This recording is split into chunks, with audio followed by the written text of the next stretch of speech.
पूर्व में अराजपत्रित संघ के अध्यक्ष रहे कर्मचारी नेता गोपाल दास वर्मा ने कर्मचारियों और पेंशनर्स के मुद्दों को लेकर सरकार के खिलाफ मोर्चा खोल दिया है। उन्होंने कहा कि यह सरकार ओल्ड पेंशन देने का दावा कर रही है, लेकिन कर्मचारियों को डीए और अन्य देनदारियां देने को हैं। सरकार का 3 गारंटियों को पूरा करने का दावा खोखला है। उन्होंने कहा कि पेंशन अपनी मांगों को लेकर सम्मेलन कर सरकार के खिलाफ आंदोलन की रूपरेखा तैयार करेगी। पूर्व कर्मचारी नेता गोपाल दास वर्मा ने कहा कि सुक्खू सरकार का 1 साल का कार्यकाल निराशाजनक रहा है। सरकार एक तरफ सरकार आर्थिक तंगी का रोना रो रही है, दूसरी तरफ प्रशासनिक ट्रिब्यूनल खोल दिया जिस पर सालाना 28 करोड़ से ज्यादा खर्च होगा। उन्होंने कहा कि यह कर्मचारियों की मांग पर नहीं बल्कि अपने चहेतों को फायदे के लिए खोला गया है। सरकार ओपीएस की गारंटी देने की बात कह रही है, लेकिन कर्मचारियों के पेंशन भत्ते दिए नहीं जा रहे हैं।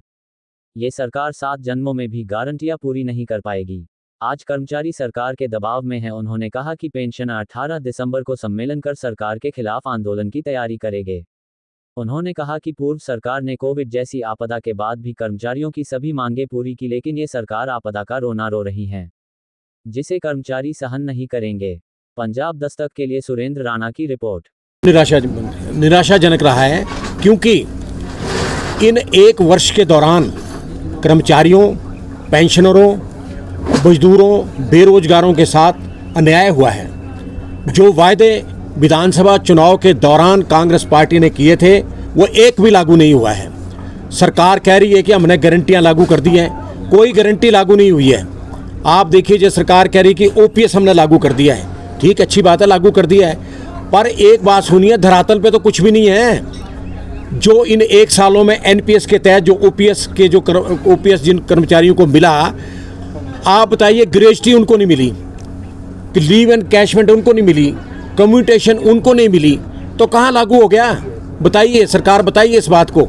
ऐसे झूठ और फरेब की राजनीति हिमाचल प्रदेश में नहीं चलेगी, क्योंकि कांग्रेस पार्टी को यह हमेशा रहा है कि झूठ और फरेब की राजनीति से सत्ता में आते हैं और फिर बाद में मुकर जाते हैं।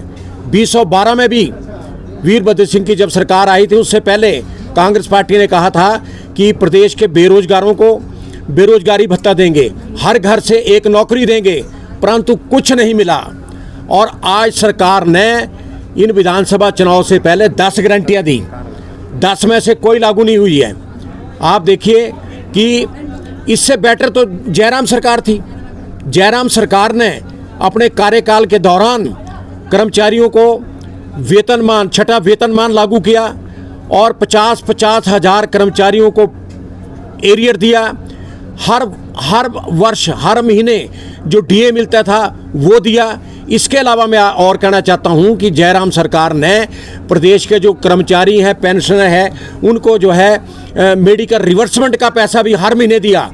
आज आप देखिए, 1 साल को होने को जा रहा है और जो मेडिकल रिवर्समेंट का पैसा ना कर्मचारियों को मिला ना पेंशनों को मिला। पेंशन बेचारे ऐसे कि कुछ तो स्वर्ग सिधार गए, अपना इलाज नहीं कर पाए, और कम से कम आज 30 करोड़ के जो पेंडिंग बिल पड़े हैं मेडिकल रिवर्समेंट के डिपार्टमेंट के अंदर।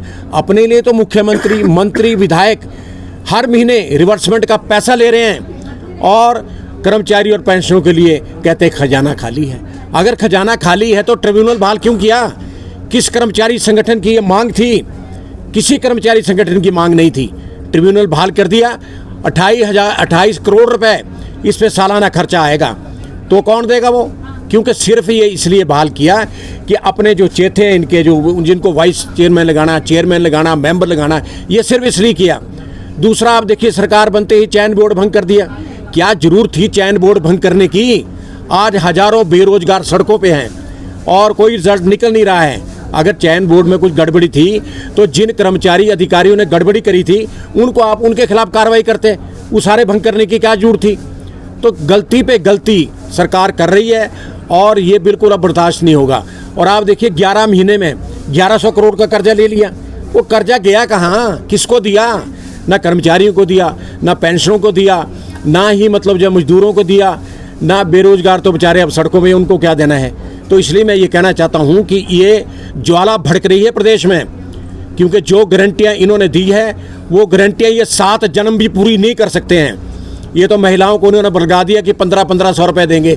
हर घर में अगर 3 महिलाएं होंगे तो 4500 रुपये, और उस महिलाओं की वजह से ये सरकार बनी है, अदरवाइज ये सरकार नहीं बनती। क्योंकि ये फिर झूठ बोलते हैं और करते कुछ नहीं है। इसके अलावा मैं आपको कहूँगा कि आप देखिए जैसे स्टार्टअप है, स्टार्टअप के लिए कह रही है हमने कई योजनाएं लागू कर दी है। 680 करोड़ का इन्होंने बोला था अपने मैनिफेस्टो में। अरे कहाँ स्टार्टअप है? आज बेचारे बेरोजगार सड़कों पे हैं, नौकरियां नहीं मिल रही है। और मतलब कई आप बताइए संस्थान जब कई इन्होंने बीजेपी के टाइम में जो कई संस्थान खुले थे प्रदेश की जनता के लिए वो सारे बंद कर दिए। क्यों बंद करने की आवश्यकता क्या थी? कि उनको पता था पैसा हमारे पास है नहीं है, तो इसलिए चलो संस्थान ही बंद कर दो। देखिए जी बात यह है, हिमाचल प्रदेश में कर्मचारी और पेंशनर के जो नेता हैं आज वो कोई नहीं बोल रहे। क्या कारण है? क्या कारण है कि सरकार के खिलाफ क्यों नहीं बोल रहे? क्या दिया सरकार ने? कुछ नहीं दिया सरकार ने। मैंने पहले कहा कि जयराम ने फिर भी 5 सालों में अच्छा काम किया और कर्मचारी पेंशनों को जो है लाभ उन्होंने दिए हैं। आज कर्जा भी ले रहे हैं, कर्मचारी को कुछ नहीं मिल रहा है। मैं ये कह रहा हूँ कि 17 तारीख को हमने पालमपुर में पेंशनों की महासम्मेलन रखा है।